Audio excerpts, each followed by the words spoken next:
Good morning and welcome everybody. Keith Jameson, Go Back Guy 231 across the DFS industry. It's Monday morning, recording for Tuesday's 6-game Champions League slate. Hope you are looking forward to it. Screwed up like hardcore on EPL. Got like too excited about Carvalho for Liverpool. Just mistakes were made. So looking forward to bouncing it back. Quick reminder, like, subscribe, comment. Let's just jump right into it. Rangers at Liverpool, so we get another chance with Liverpool. Minus 715 on the slate. And just like contextually, there's no other favorite bigger than minus 125. That's Barcelona away to Inter. So to say that Liverpool is going to be heavily owned is an understatement.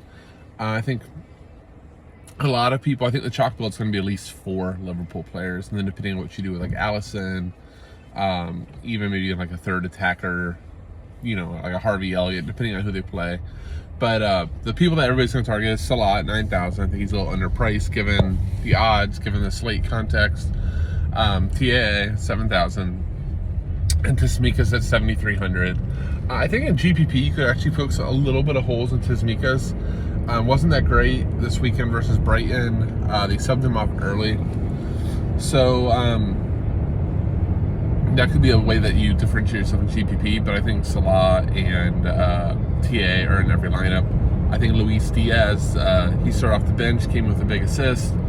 He'll start, he's 8,500. I think a lot of people are just going to play Salah and Diaz and then move on from there at the forward spots. So, you know, Firmino starts. Diogo Jota, if starting at 7,500, I think will be really popular and could be like that 5th Liverpool option if he starts. If it's Firmino, he's really expensive. It's hard to fit at that point. You know, then Allison, Liverpool's defense has been really bad. It wouldn't surprise me if Rangers score a goal here. On the Rangers side of things, there's nobody for optimal, but, you know, if you want to go to an attacker or Tavernier or Barisic and GPP, that's fine. Barisic and Tavernier split sets, but then nothing there for optimal. So let's move on. Second game, we're going to go to that Barcelona at Inter. Big game, big key point at Inter. Okay, so at this, why do I call it San Siro? I don't think it's San Siro, but from the Barcelona side, Dembele's been absolutely awesome. Lewandowski's been absolutely awesome. When on the pitch, Rafinha splits with Dembele. Fati started over the weekend, so that makes me think that Rafinha will be back in. Just the problem is with Liverpool, I don't know if you have the salary for any of them. I think they're more GPP plays, especially like Dembele. Could be a really good GPP. I doubt that he's owned. Like if people go Barcelona, they probably go Lewandowski. But for optimal, I think you just optimal cash. I think you just fade. But it's really just those front threes. You don't really want to touch the rest of Barcelona. For Inter, starting at left wing back, DeMarco is always awesome. It's not a great matchup for him, but you know, if you wanted to in GPP be a little bit crazy, doing something like DeMarco plus Martinez or Calhanoglu plus Martinez, I like those type of things. So those are my 3 favorite plays: is Calhanoglu, Fede DeMarco, and Lautaro Martinez. But none of them to me are all that cash viable. Again, because they're like plus 300, even though it's at home. And why am I targeting them in cash? I just can't do it. And Barcelona is so possession dominant. Again, it's just not the spot. Tottenham going to Frankfurt. Let's start on the Spurs side. They were terrible versus Arsenal. Son and Perisic are splitting sets. Son is the more dominant of the set takers, though. He's 8,900, which is fine. Just again, he's on the road in a crazy Bundesliga stadium. They're plus 104. Is it the spot, or do you play Diaz as minus 715? I probably lean towards playing Luis Diaz minus 715, which again at that point 8,900, depending based on like your builds and the fact that you had to spend up on Tsimikas and you spend up on TAA. There's just not a lot of room for Son. We've also seen Son just not have the same role now with Richarlison and Perisic. That being said, you know, we're 2 weeks removed from Son scoring 3 goals off the bench. So, you know, it's fine play. So is Kane. So is Richarlison, Kulusevski, Perisic. All are fine. Just all, are they must? Probably not. Like, none of them stand out and go, oh man, this is a misprice. So, again, just not a ton of interest in Tottenham here. Frankfurt, the sets are normally Pellegrini, who plays left wing back. He's cheap enough, so I think he's a pretty solid play if in. And Jesper Lindstrom, who's sub 6K.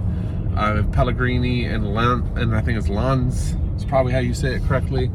If neither of them are in, Lindstrom could take a Monopoly. But Lindstrom's a nice young player. Again, at 6,000 or it's like 5,900. I think it's a really nice mid-level play. We'll talk about a few others, both on Bruges. We got one play to talk about on Atletico I like. And then, who's the other team? Oh, and Porto. So there's a couple in the middle, even Leverkusen. There's a couple in the middle.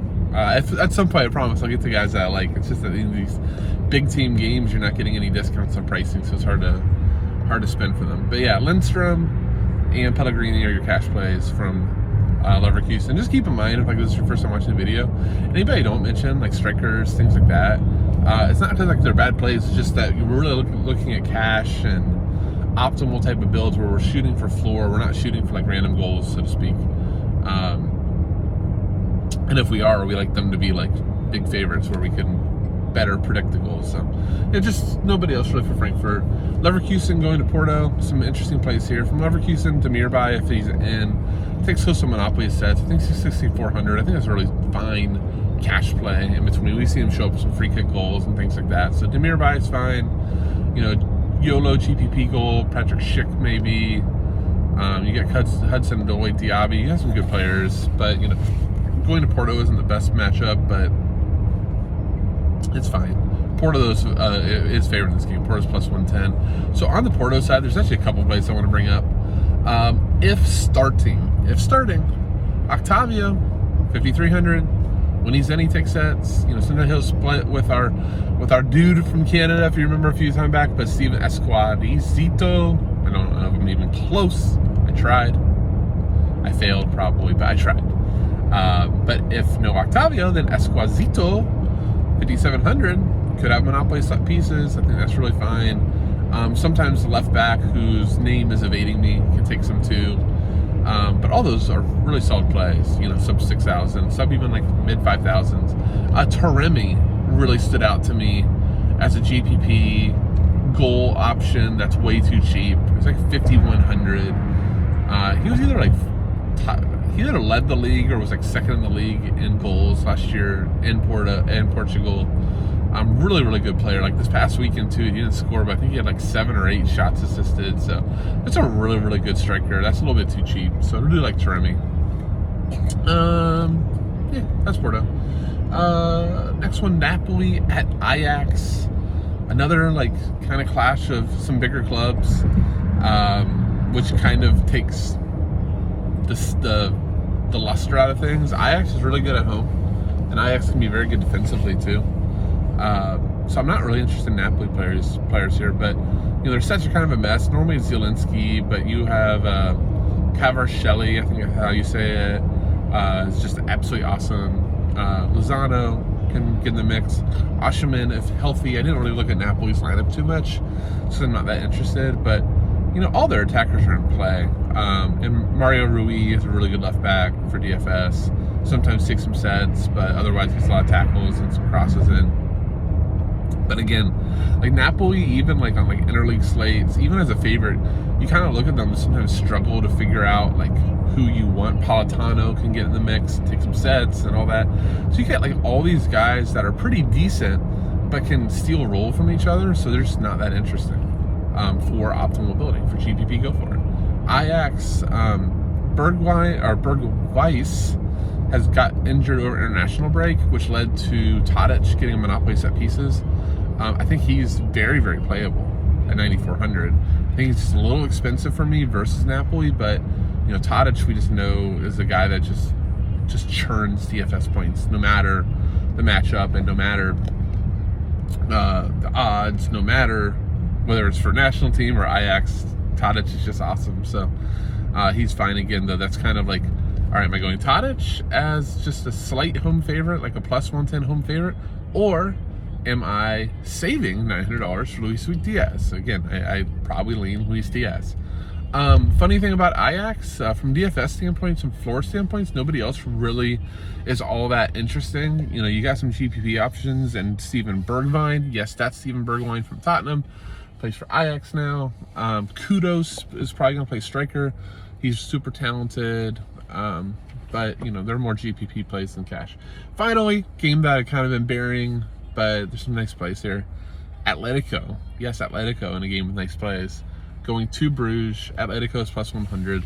Let's start with Atletico. Over the weekend, Nahuel Molina, the right back, sometimes right wing back, took all the set pieces. He's 5,200. I think he took the set pieces in large part just because the other takers weren't in. You didn't have Carrasco, you didn't have Griezmann, you didn't even have DePaul in there. But at 5,200, depending on like what the lineup is, Nahuel Molina actually played at Udinese, I believe, last year. Was a guy that crosses the ball a ton. So I think that's really interesting. That's like a utility type of play. Carrasco always gets really involved. I think if Griezmann starts, that would be really interesting. That last start versus Real Madrid, he actually had 13 crosses, was on corners, would give you some goal upside too. So I really like that if he's in. That would cover it for Atletico. Don't get like too crazy, but just kind of look for Griezmann, look for Carrasco, look for Molina. Those could be some really good plays. For Bruges, Scott Olsen is awesome. You got to keep in mind with Atletico, they're never going to be possessionally dominant, and they're very, very, very okay under Simeone, allowing crosses in and just trusting the center backs to clear them. Scott Olsen just crosses the ball a ton. Split sets with Kasper Nielsen. Kasper Nielsen's only 4,000. And, you know, he's a guy that's like, he led the Jupiter League in distance covered. The guy is just a runner. And so he's going to get involved in tackles, going to get some interceptions because of that, and get some fouls drawn. And he split sets. So 4,000, I think he's like one of the biggest misprices on the slate. Great cash play. Fine GPP fade because his upside probably isn't going to kill you unless he gets a goal or assist. But love him for cash.